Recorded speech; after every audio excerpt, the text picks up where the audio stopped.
અમદાવાદમાં ટ્રાફિકના નિયમો નેવે મૂક્યા હોય તેવા દ્રશ્યો સામે આવ્યા છે। આજે 2 દિવસ થયા વાગે છે ગળામાં આમનાન પહેરાવેલું છે આમનાન છે ને નહીં આ બેલ્ટ ટૂંકો પડે છે મને એટલા માટે નથી કપાઈ ગયો છે જોઈ લો નીચે થી એટલે ટૂંકો થાય। અવારનવાર સિટી બસના ડ્રાઈવરો દ્વારા અકસ્માત સર્જ્યાની ઘટનાઓ સામે આવતી હોય છે, જેમાં નિર્દોષ લોકો પોતાનો જીવ ગુમાવે છે, પરંતુ લોકોના જીવની જાણે કોઈ કિંમત જ નથી। વારંવાર અકસ્માતની ઘટનાઓ બનવા છતાં હજુ પણ સિટી બસના ચાલકો દ્વારા ટ્રાફિકના નિયમોનું પાલન કરવામાં આવતું જ નથી।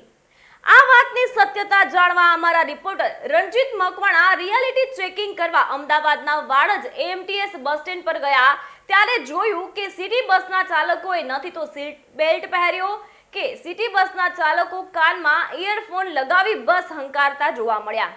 ત્યારે જ્યારે અમારા રિપોર્ટરે તેમને આ બાબતે પૂછ્યું ત્યારે બસના ચાલકોએ છટકબારી કરતા હોય તેમ આડા આવડા જવાબો આપ્યા હતા। ત્યારે સાંભળો શું કહી રહ્યા છે સિટી બસના ચાલકો।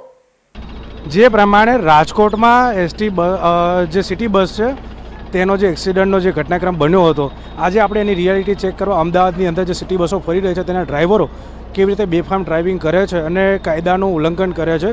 સીટ બેલ્ટ ફરજિયાત હોવા છતાં પણ સીટ બેલ્ટ પહેરતા નથી, તે આજે અમે આપને બતાવીશું। અહીંયા ડ્રાઈવર હાજર છે, આપણે એમને પૂછીએ કે તેઓ કેવા બહાના કરે। કાકા, સીટ બેલ્ટ છે આપની બસમાં? ક્યાં છે બતાવો ને। અત્યારે તૂટી ગઈ, બતાવો સીટ બેલ્ટ બતાવો, ક્યાં છે સીટ બેલ્ટ? કાઢો ને, કાઢો બારે। ક્યાં તૂટી ગયો છે? આપણે શુભના ગાંઠિયાને જેમ કેમ રાખ્યો છે, આ તો તૂટેલો છે। તમે તમારા કોન્ટ્રાક્ટરને જાણ કરી?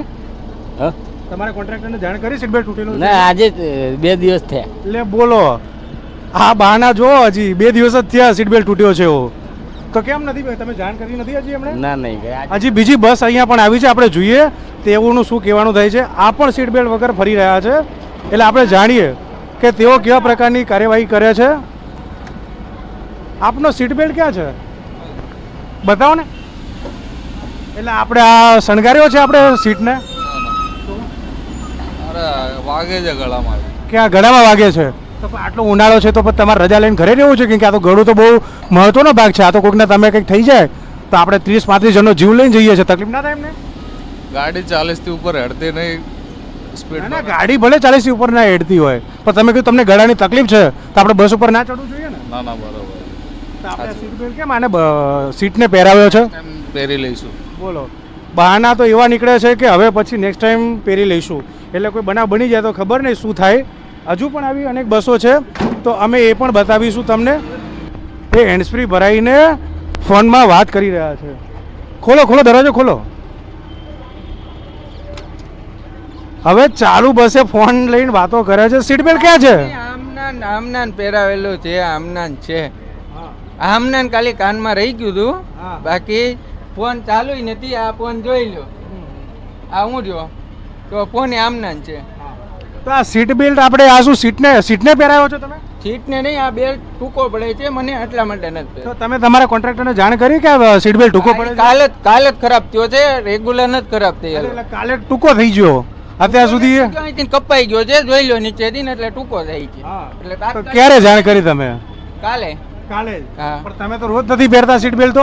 રોજ ક્યાં નથી? અમારે તો કેમેરામાં છે કે? કારે રોજ નથી પહેરતો, અમારે કેમેરામાં છે રોજ કારે નથી પહેરતો એમ। હા, વચમાં ખરાબ થઈ ગયો તો એકવાર, તે પાછો રિપેર કર્યો તો। નથી પહેર્યો? હા, કાલે જ નથી પહેર્યો, વચમાં ખરાબ થઈ ગયો તો પાછો રિપેર થઈ ગયો તો। પહેરવો જોઈએ કે ના પહેરવો જોઈએ? પહેરવો જોઈએ, હે, પહેરવો જોઈએ। તો ક્યારે પહેરશો હવે? કાલે પહેરી, કાલે આવજો ચેક કરવા। હા, જો હવે અહીંયા બહાના બધા એવા મળે છે કે કાલે અમે સીટ બેલ્ટ પહેરીશું, પણ હવે ક્યારે પહેરે છે કે નથી પહેરતા એ તો આપણે એની ખબર નથી। પણ હજુ આવી અનેક બસો જે છે કે જે લોકો કાયદાનું કરતા નથી, તો જોવાની વાત એવું છે કે કોર્પોરેશનનો ટ્રાન્સપોર્ટ વિભાગ હજુ એવી કેવી નિંદ્રાની અંદર સૂતું છે કે તેઓ તેમના કોન્ટ્રાક્ટરને કોઈ પણ આદેશ નથી આપી શકતા। તો જે રીતે અમે તમને દ્રશ્યો બતાવ્યા અને આપે જે દ્રશ્યો જોયા એ રીતે જોતા તો એવું જ લાગે છે કે સિટી બસના ચાલકોને કોઈ નિયમ કે કોઈ કાયદો લાગુ જ નથી પડતો। કાયદા અને નિયમ માત્ર ને માત્ર સામાન્ય જનતા માટે જ છે। સિટી બસ ચાલકો ભલે ગમે તેટલા અકસ્માત સર્જે કે પછી ગમે તેટલા માસૂમોના જીવ લે, પરંતુ તેના પર કોઈ કાયદાકીય કાર્યવાહી કરવામાં આવશે નહીં. ત્યારે હવે જોવાનું એ રહ્યું કે કોર્પોરેશન દ્વારા કોઈ પગલાં લેવામાં આવે છે કે કેમ, કે હજુ કોઈ મોટી દુર્ઘટના સર્જાય તેની કોર્પોરેશન રાહ જોઈ રહી